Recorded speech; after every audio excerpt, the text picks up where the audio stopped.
नमस्कार। आप जो ये तस्वीरें देख रहे हैं ये है करनाल के डिटेक्टिव स्टाफ की तस्वीरें। और आपको बता दें डिटेक्टिव स्टाफ ने घरौंडा के हरि सिंहपुरा के एक बिजली कर्मचारी की हत्या के मामले में इन 5 बदमाशों को धर दबोचा है। आपको बता दें बिजली बोर्ड का जो कर्मचारी है हरि सिंहपुरा का रहने वाला था और उसकी शिवरात्रि वाली दिन इन 5 लोगों ने नहर में फेंक कर हत्या कर दी थी और उसका शव दिल्ली नहर से बरामद हुआ था, जिसके बाद पुलिस ने इस मामले को दर्ज कर लिया था और इसकी जांच चल रही थी। आपको सुनवाएंगे कि आखिरकार पुलिस ने इस पूरे मामले को किस तरह से ट्रेस करा। हमारे साथ जुड़ेंगे डिटेक्टिव स्टाफ के जो इंस्पेक्टर हैं हरजिंदर सिंह, उनसे हम आपकी बात कराएंगे और आपको दिखाएंगे किस तरह से आज डिटेक्टिव स्टाफ ने 3 बड़े मामले खोलकर सामने रख दिए हैं। दोस्तों आप देख सकते हैं तस्वीर में ये 5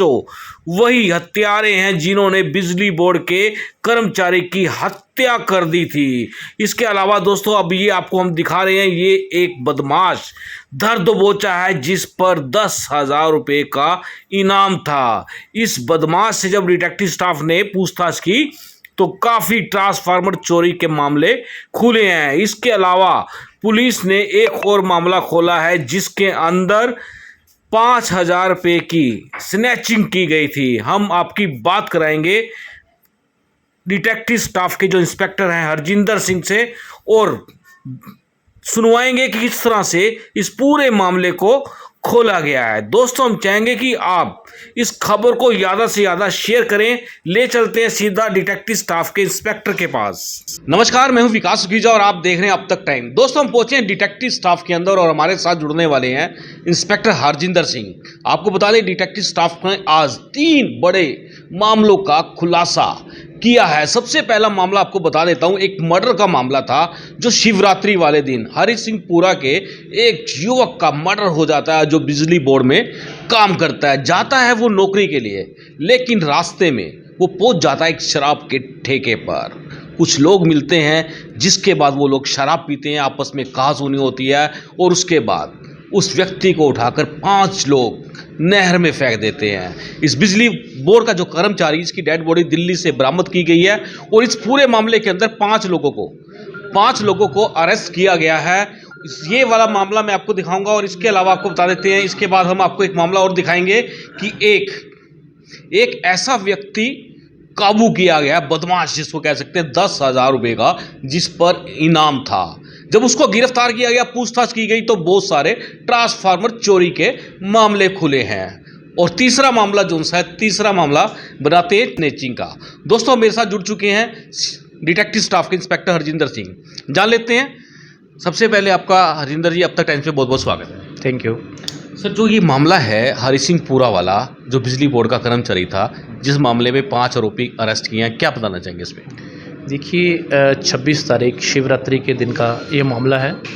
एक प्रदीप नाम का शख्स है जिसकी एज करीब 34 साल है, हरि सिंहपुर गांव में रहता था और वो घरौंडा में बिजली विभाग में एज ए क्लर्क जो डीसी रेट पर ड्यूटी करता था, जो कि रोज़ाना की तरह 26 तारीख को अपने घर से ड्यूटी पर जाता है और शाम को वापस नहीं आता।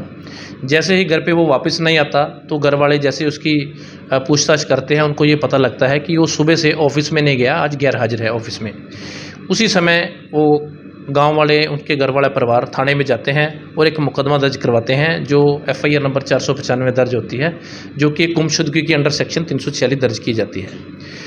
जो कि कुछ दिन बाद 26 तारीख का ये मामला है। 28 तारीख को दिल्ली नहर में दिल्ली पुलिस को एक डेड बॉडी मिलती है, जिस डेड बॉडी में उनको एक पर्स मिलता है, उसमें इनकी आइडेंटिटी प्रदीप की हरि सिंहपुरा की वो मिलती है। वो उसी टाइम थाने को सूचना करते हैं। 29 तारीख को परिवार और थाने वाले वहाँ जाकर उसका पोस्टमार्टम दिल्ली में होता है। दिल्ली में पोस्टमार्टम होने के बाद नेक्स्ट डे यहाँ आकर उसका संस्कार और जो भी क्रियाएँ फैमिली की थी वो की जाती हैं। और ये इसकी संज्ञानता को देखते हुए SP साहब ने, जैसे ही परिवार SP साहब को मिलता है, साहब ने ये फाइल ट्रांसफ़र की है डिटेक्टिव स्टाफ में की कि उनको कुछ संदिग्ध लगा कि हमारा बच्चा सुबह गया था, शायद उसको कोई बहला चला कर ले गया, किसी ने मार के नहर में गिर दिया। उनको ये शक था, जो कि 1 तारीख को ये फाइल जो ट्रांसफ़र डिटेक्टिव स्टाफ को हुई, जिसमें हमने कार्य करते हुए उनकी वाइफ जो प्रदीप मृतक है उनकी वाइफ को जो इन्वेस्टिगेशन किया तो उन्होंने एक बात बताई, जब वो रात को घर नहीं आए, लेट नाइट उन्होंने अपने हस्बैंड को फ़ोन किया और उन्होंने फ़ोन पर एक बात कही, मैं गलत आदमियों के हाथ फंस गया हूँ, अगर मैं मर जाता हूँ तो मेरी लोकेशन पानीपत की उठा लेना। ये वर्ड जैसे ही उनकी वाइफ ने हमें बताए और रिकॉर्डिंग पेश की, और हमने उसी रिकॉर्डिंग पर उसको 346 से कन्वर्ट करके उस एफआईआर को 302 और 365 में कन्वर्ट कर दिया। और आगे जैसे हमने डिटेल ली तो एक रिकॉर्डिंग और उसकी वाइफ ने हमें दी, जो कि 31 तारीख को सुबह उसको फ़ोन करते हैं उसी अपने हस्बैंड के फ़ोन पर, और फ़ोन वो बेल जाती है और कोई फ़ोन उठाता है, वो ये बताता है कि मैं सोनीपत का रहने वाला हूँ, मेरे को फ़ोन रास्ते से मिला है, जिससे ये 2 रिकॉर्डिंग उन्हें हमारे पास पेश की, जिससे हमने देते उसी टाइम हमने उसकी कॉल डिटेल और उस पर वर्किंग करनी शुरू की।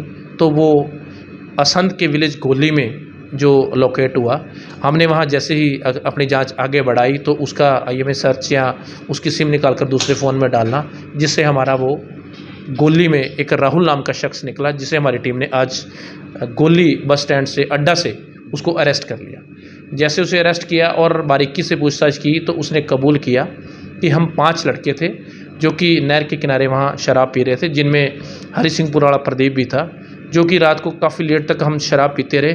ड्यूरिंग शराब पीते हुए हमें आपस में लड़ाई झगड़ा हो जाता है, झगड़ा इतना बढ़ जाता है कि हमारी हाथापाई होती है, और हम सभी मिलकर, ये बाकी प्रदीप को नहीं जानते पर जो पांचों बाकी हैं वो पांचों आपस में जानते हैं, वो इसको नहर में गिर देते हैं। जो कि उसी समय उन्होंने बाकी लड़कों को हमें नाम बताया। जो ये फर्स्ट था ये राहुल था और ये गोली गांव का रहने वाला है। उसके बाद सेकंड विशाल जो कि मोरमाजरा का रहने वाला है। थर्ड सावन जो कि अंसल पानीपत का है। चौथा अजय जो विलेज कावड़ी पानीपत का है। और फिफ्थ वन जो है विनय उर्फ विशाल जो कि धर्मगढ़ का है। इन चारों लड़कों को जैसे ही हमने उसके बताने के बाद चारों को पांचों को हमने अरेस्ट कर लिया है, जिन्हें अभी मंद हवालात किया गया और सुबह इन्हें कोर्ट में पेश किया जाएगा, इनका रिमांड लिया जाएगा। और जो भी उस लड़के का मोबाइल और जो उसका मोटरसाइकिल था वो सभी बरामद किए जाएंगे। और इसके अलावा अगर इसमें कोई और बातचीत निकल कर सामने आती है या किसी की और स्लिपता पाई जाती है तो उसे भी अरेस्ट किया जाएगा। सर, इसमें बात करें तो एक ब्लाइंड मर्डर था जिसको पुलिस बड़ी गंभीरता से ले रही थी और ये अचानक जैसे खुला है, तो इसमें खुलने का जो रीज़न रहा है वो क्या रहा है? देखिए, बिल्कुल एक ब्लाइंड मर्डर था। स्टार्टिंग में तो घर वालों को भी नहीं पता था, उन्होंने गुमशुदगी में दर्ज करवाया। बाद में जैसे एक आधी बात आती है या फ़ोन पे बात होती है तो उससे उनमें सस्पेक्ट था। वो सस्पेक्ट को हमने ऑथेंटिक करते हुए उसको 302 में कन्वर्ट करके जैसे ही उनके फ़ोन की हमने चलाया और उसने उस फ़ोन को जैसे डिटेल में गए, अब उसकी सिम को निकालकर अपनी किसी और हैंडसेट में चलाने की कोशिश की और जो हमारे आईएमआई में सर्च होकर और उसकी जो भी आइडेंटिटी थी राहुल की गोली की वो मिली, उससे से हमारा केस ट्रेस हुआ। बिल्कुल दोस्तों, आपको बता दें, बड़ा टिपिकल काम होता है अपराध को एकदम से खोलना और उसके अंदर जो आरोपी शामिल होते हैं उनको अरेस्ट करना। ये पुलिस की काफ़ी बड़ी अचीवमेंट है क्योंकि ये मामला ब्लाइंड मर्डर का था। चलिए दोस्तों, बात करते हैं अब उस बदमाश की बात करते हैं जिस पर 10,000 रुपये का इनाम रखा गया था। अब इसकी बात करेंगे तो दोस्तों काफ़ी सारे ट्रांसफार्मर चोरी के जो मामले थे वो सुलझे हैं, ये भी जान लेते हैं। इसमें इंस्पेक्टर साहब क्या बताना चाहेंगे जो आपने ये 10,000 वाला इनामी बदमाश पकड़ा है? देखिए, बिल्कुल करीब 338 वारदातें जो कि एक बहुत बड़ा गैंग था जिन्होंने कबूली थी। ट्रांसफार्मर की मोस्टली जो वारदातें उन्हीं हमारे एरिया में उन्हीं द्वारा की जा रही थी और इन्हें ड्यूरिंग हम जब चोरी करके जा रहे थे तो उस टाइम वहाँ से पकड़ा गया था, निगदू एरिया से पकड़ा गया। जिस टाइम कुछ लड़के उनमें जो पकड़े नहीं गए थे वांटेड थे, जिनमें से एक तो इनका जो मास्टरमाइंड था नूर हसन, वो उस टाइम जो भागने में कामयाब वो हमें नहीं मिल पाया, जिसे पुलिस लगातार उसके पीछे थी। और एक नफीस हमने अरेस्ट किया है आज। इस पर 10,000 रुपये का इनाम घोषित था, जो अभी तक 25 से 30 वारदातों में स्लिप पाया गया है। अभी इसको रिमांड लिया जाएगा और भी गहनता से पूछताछ की जाएगी। इसके अलावा इनका जो गैंग का मास्टरमाइंड था वो आज से 1 वीक पहले हमारी टीम ने, जो कि यहाँ से यूपी का रहने वाला दौलतपुर का नूर हसन उर्फ सलमान जो कि यूपी का रहने वाला है, जो कि पहले हमारी काफ़ी वारदातों में वांटेड था और 20,000 का इनामी था, जिसे ढूंढती हुई हमारी टीम एक इंफॉर्मेशन पर केरला पहुंची। केरला पर ये वहाँ गोलगप्पे बेच रहा था, वहाँ मिला। इसने अपना नाम चेंज करके लंबू रख लिया था। वहाँ हमारी टीम ने उसको अरेस्ट किया, वहाँ से लेके उसको जेल भेजा गया, जो अभी दोबारा हम उसको प्रोडक्शन में 5 तारीख को लाएंगे और अगले मामलों की भी उसमें जो भी वो खोलेंगे। सर, किस तरह की वारदातें इनसे खुली हैं? ये बिल्कुल ये ट्रांसफार्मर की वारदातें ही करते हैं मैक्सिमम, क्योंकि ट्रांसफार्मर जो कोयल तांबा पाया जाता है वो काफ़ी महंगा है। आज के दिन में 800 से 900 रुपये उसकी पर केजी उसकी कीमत है। तो वो एक रात में 3 से 4 ट्रांसफार्मर निकालते हैं और एक ट्रांसफार्मर से 35 से 40 किलो तांबा निकलता है। बिल्कुल दोस्तों, आपको बता दें ट्रांसफार्मर चोरी का जो मामला है किसानों से जुड़ा हुआ है। खेतों से ट्रांसफार्मर चोरी कर लेते हैं और उसमें से तांबा निकालकर बेच देते हैं। अब चलिए बात करते हैं तीसरी वारदात की। दोस्तों, तीन वारदातें एकदम से खुलना बड़ी अचीवमेंट हो जाती है पुलिस की। और बिल्कुल आपसे बता दें, आप बात करिए तीसरी वारदात स्नेचिंग की वारदात है।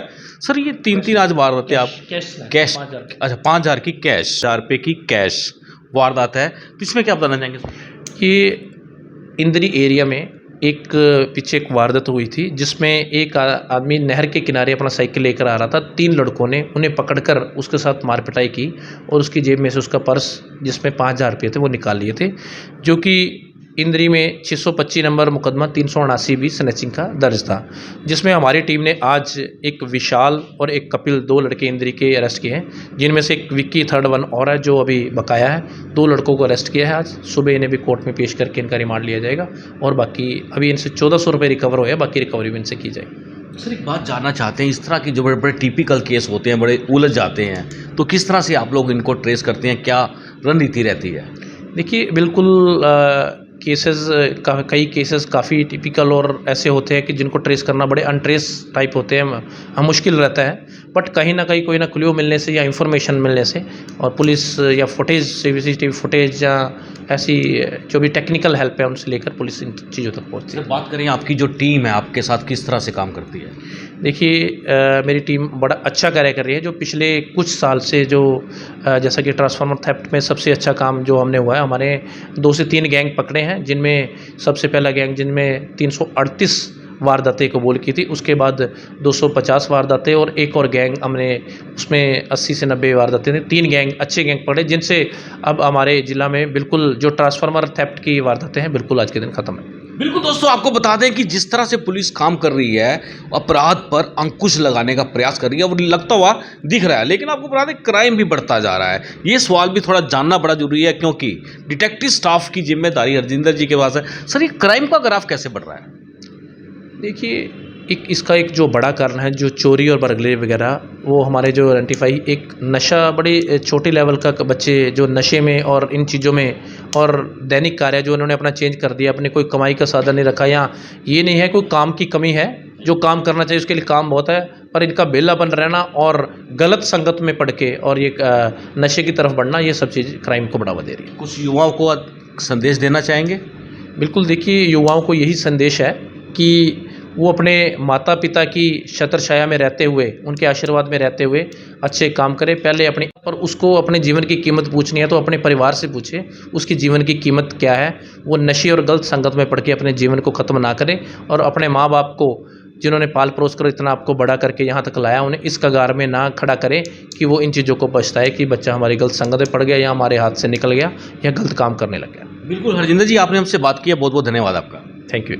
बिल्कुल दोस्तों, आपको बता दें कि जिस तरह से डिटेक्टिव स्टाफ ने 3 मामले खोले हैं, बेहद ही संगीन अपराध थे और बड़ा खुलासा हुआ है। हम चाहेंगे ज़्यादा से ज़्यादा शेयर कर देना, अपने कमेंट्स कर देना। आप देख रहे हैं अब तक टाइम्स, मैं हूं विकास कुजा। नमस्कार, जय हिंद, जय Bharat. This is important for you and your loved ones. Choose a policy today from Star Health Insurance. This is important for you and your loved ones. Choose a policy today from Star Health Insurance.